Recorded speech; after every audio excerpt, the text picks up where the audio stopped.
The fortune of Cristiano Ronaldo, which you're about to hear about, will leave you speechless. Yes, you've probably thought of the crystal ball, the gold boots, and the diamond toilet paper. Don't worry, I'll explain all of that to you. But first, let's talk about his Bugatti watch.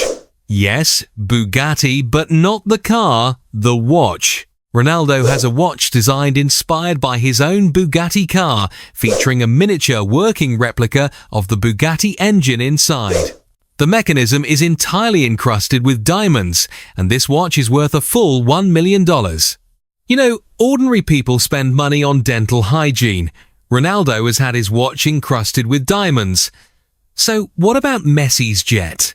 Messi's life in the air is even more luxurious than his life on the ground. He owns a $15 million Gulfstream. For those unfamiliar with the Gulfstream, it's a private jet, and on the tail of this private jet is the number 10, with the family names on the steps. It seats 14 people, has 2 bathrooms, a chef's kitchen, and the surprising part is that Messi rents this jet for €2 million a year. If you ask why he hasn't bought one, it's because the maintenance costs are so high that Messi has thought about his money. Instead of buying a diamond watch like Ronaldo, Messi uses his money more wisely, and I'll give you some information in point 6 shortly about just how much of a business genius Messi is. But first, let's talk about Galatasaray's Argentine striker, Icardi. Icardi owns a Rolls-Royce, of which there are only 3 in the world. One of these cars belongs to Jay-Z, one to Icardi, and I don't know who the third one belongs to. This car is worth $26 million, and the real highlight is the boot. What comes out when you open the boot? A luxury picnic set, silver cutlery, porcelain plates, a champagne cooler, an umbrella, a stool. The car turns into a luxury restaurant. Just imagine, you're having a picnic in the park and Icardi is there having a picnic in his Rolls-Royce. That would be a bit odd, wouldn't it? Before moving on to point 4, subscribe to the channel and make sure to watch the previous PSG video. In that video, I shared 20 secret facts about PSG with you. In 4th place is Aubameyang. Like Icardi, he owns a Lamborghini with a holographic chrome finish that creates rainbow colors in sunlight. The car changes color as it moves through traffic. And of course, this car doesn't go unnoticed by the police either.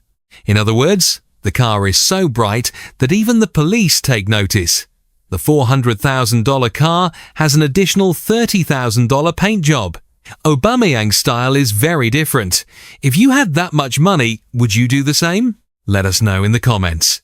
Another crazy splurge comes from Ballon d'Or winner Benzema. When he won the Ballon d'Or, Adidas gifted him a pair of custom-made boots, a white base, gold spiral lines, and a transition from chrome white to metallic gold on the sole. Even his name was written on the heel. It featured the colors of the French flag. These boots belonged solely to Benzema, and he never sold them anywhere, meaning they're the only pair in the world. What do you think the value of something like this would be today? You might be surprised to hear about Messi's jet, but wait until you hear about his hotels. With the money he earned from Barcelona, he bought luxury hotels in some of Spain's most beautiful locations: Sitges, Ibiza, Mallorca, Baqueira, and Andorra.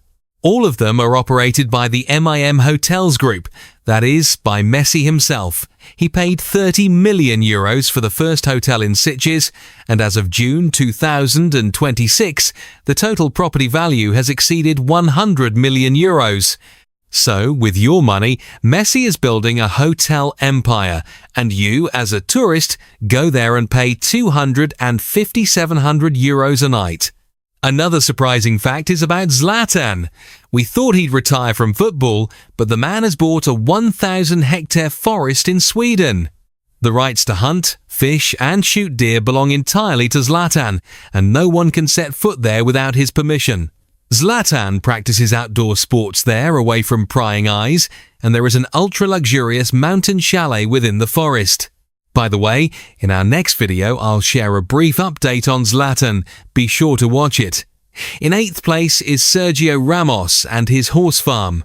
Ramos has been a fan of Andalusian horses since childhood and has turned this hobby into a professional stud farm. The business, named Yeguada SR4, spans 44 hectares and features modern stables, training tracks and a veterinary clinic.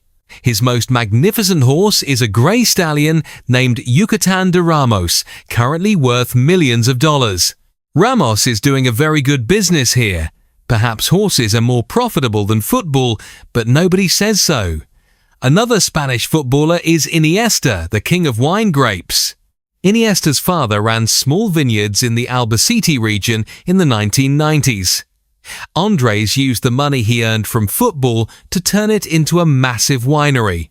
Both he and his father now own a business generating substantial revenue. It's sold not just in Spain, but in Japan and all over the world, and has even won numerous awards. So, alongside his World Cup trophy, Iniesta also has a winemaking award. In 10th place is Cologne-Legend Podolski. When he played for Galatasaray, he fell in love with Turkish cuisine, and his favourite dish became doner. Upon returning to Germany, he set up the Mangel Doner chain with a Turkish partner. In addition to the doner business, he also founded an Italian ice cream chain called Ice Cream United. With an annual turnover of 15–20 million euros, that's a tidy sum indeed. In 11th place on the list is Robert Lewandowski's coffee and agency empire. Lewandowski didn't just become a brand ambassador, he became an agency. He founded the organic coffee brand RL9 Coffee with his wife Anna. But the real move comes from influencer marketing, digital content, and public relations. Because Lewandowski, along with other athletes and brands, manages these operations from here. In other words, whilst he is the advertising face, he is also the person managing his own advertising. The social media budget of Poland's largest brands, amounting to around 10 million euros annually, passes through Store 9. He scores a goal in the morning and teaches people about marketing in the evening. We mentioned Zlatan's Forest. Now there's paddle tennis too. Padel is a rapidly growing sport in Europe, and the goal-scoring Zlatan spotted its potential very early on, opening massive facilities in Stockholm, Gothenburg, Malmö and Milan. It's not just courts. There are luxury sports shops, fitness centres, restaurants and athlete relaxation areas. He must have some serious business acumen. Another example is Bale's passion for golf, which is so famous it's almost a hindrance. During his time at Real Madrid, people debated, why is he playing golf? But Bale has taken it beyond a hobby and turned it into a proper business. The venue, called Par 59, isn't just a mini golf course, it's a luxury entertainment centre. Bale is essentially saying, I can run a business just as well as I can play golf. And he's doing just that. In 14th place is Beckham, who made a shrewd move when he signed for LA Galaxy in 2007. He had a clause inserted into his contract granting him the right to establish an MLS team for $25 million. No one had anticipated this would become one of the most profitable deals in history. Beckham founded Inter Miami CF. Messi joined, stadium projects began, sponsorship deals soared, and currently the team's market value has surpassed $1 billion. So, the man who secured the right to buy for $25 million is now the owner of a billion-dollar empire. That's what patience and vision are all about. Another investment expert is Mane, who owns a fourth-tier team. So, why did Mane buy a fourth-tier team when he's already wealthy? Because his aim isn't money. It's to bring talent from Senegal into European football. He's creating jobs for the local community. The aim is to bring young talent from Africa to Europe through this club. Mane is paving the way for other children in football, and this isn't about money, it's about leaving a legacy. Do you think Mane can succeed in this? Similarly, another African, Kante, made a humanitarian move. He bought a small club called Royal Excelsior Verton in Belgium's 3rd division, not to make money, but to rescue them from a dead end and provide Belgium's football with talents that had been overlooked. He cleared the club's debts and stabilised its financial structure. Seriously, this man might just be one of the kindest-hearted footballers in the world. Number 17 is Piqué, who has recently retired from football. But before retiring, Piqué founded a company called Cosmos. The surprising part is that he secured a $3 billion deal by changing the 1-to-4-year-old format of the Davis Cup.